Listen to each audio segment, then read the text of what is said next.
Trap squad, look if you with it. Trap squad, trap squad. Yeah, I see you, yeah, I see you. Trap squad, trap squad, trap squad. Here's the thing, though.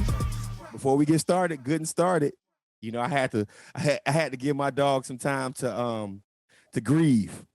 I had to give my dog some time to grieve. But the big elephant I don't know if I'm still grieved. I don't know if I'm through with it. we got to talk about because we're going to get into the impeachment. Yeah, we're going to get into we're going to get into Gorilla Glue. We're going to get into Fox News and how people think that if you make $700 more, that you. But before we get into that, like I said on this show, I wanted Patrick Mahomes and the Chiefs to win. I did, because I always like a black quarterback. But Big Game Brady. Big Game Brady is just the problem. So, man, what happened, man? Okay, do you want the unvarnished truth or what? Because I'll give it to you. Listen, we only got a couple minutes to go on Sportsball because we got to get back to politics. But since you on this goddamn show tonight, and especially since you are a Kansas City reporter who happens to be a fan of the Chiefs and has a show about the Chiefs, you got to let me know what the hell happened to your team. Look, man, first of all, because you're my dog, I got to set you straight again. I am not a fan of the team. I cover the team. I have to have some impartiality, so when I'm critical of them, I have credibility when I do it. So I say that to say this. They got their ass kicked in the worst way. I mean, bro, I lost about maybe $400 on that game, man, because I went all in on that game. To be quite blunt with you, they didn't come in prepared. They didn't make any adjustments in the first half. They definitely didn't make none during the halftime, and they didn't make any in the second half. Patrick Mahomes cannot catch his own passes. The fact that Tyreek Hill, Darrell Williams dropped passes in the end zone, dropped touchdown passes, Travis Kelce dropping passes on third down that you would never see happen. It just wasn't Kansas City's night. And above all things, man, Tampa Bay, they came in there with the strategy of hitting Kansas City in the mouth and seeing how they responded. And as you saw, they didn't respond at all. I think, and I said this before, but I think Kansas City winning would have been good for the culture now.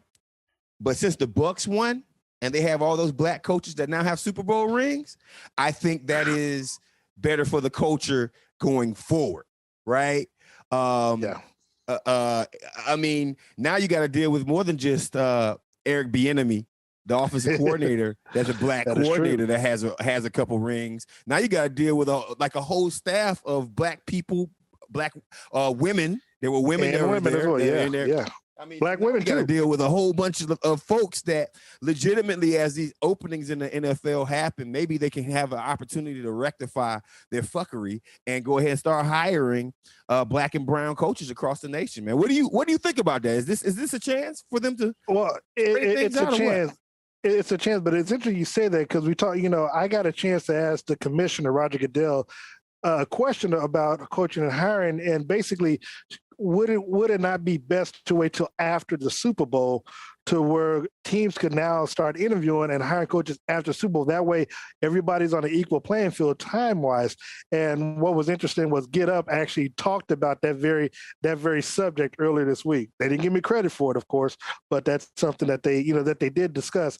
And Goodell doesn't think that that's a bad idea, but he's also saying that some teams may just want to hire right away because, if they're without a coach, they don't want to wait till after the Super Bowl. So, look, obviously, you talk about Eric Bieniemy, Byron Leftwich, Todd Bowles, the special teams coordinator.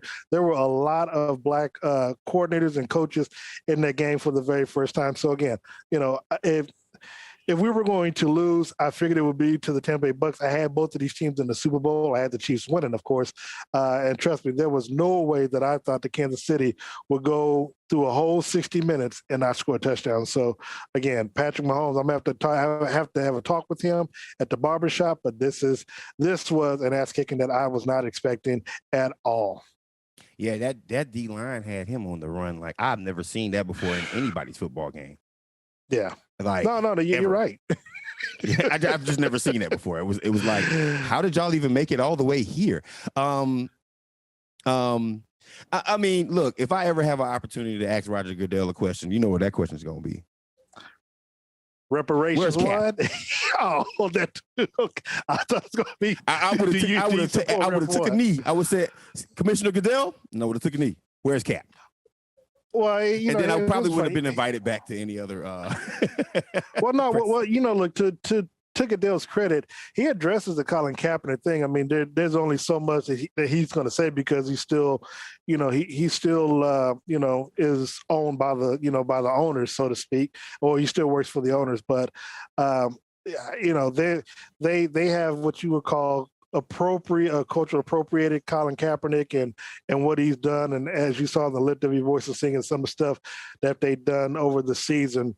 I mean, look, we got to face reality. He's not coming back to the NFL. I've succumbed to that. I can protest. I don't stand for the national anthem anymore in solidarity with Kaepernick, but he's not going to get an opportunity in the NFL ever again. I mean, and I thought the NBA was a little bit above it, man. And shout out to Mark Cuban for saying, man, my team we're not playing the national anthem at our games anymore. I mean, but the NBA stopped that right away. Right, once but it became public, right? Once it became public, yeah, right. And my thing is this right here: if we're gonna play, you know what? If y'all want to play games, professional sports. Let's play all 3 verses of the national anthem. Oh, let's not just stop it at 1 verse. Let's treat it like some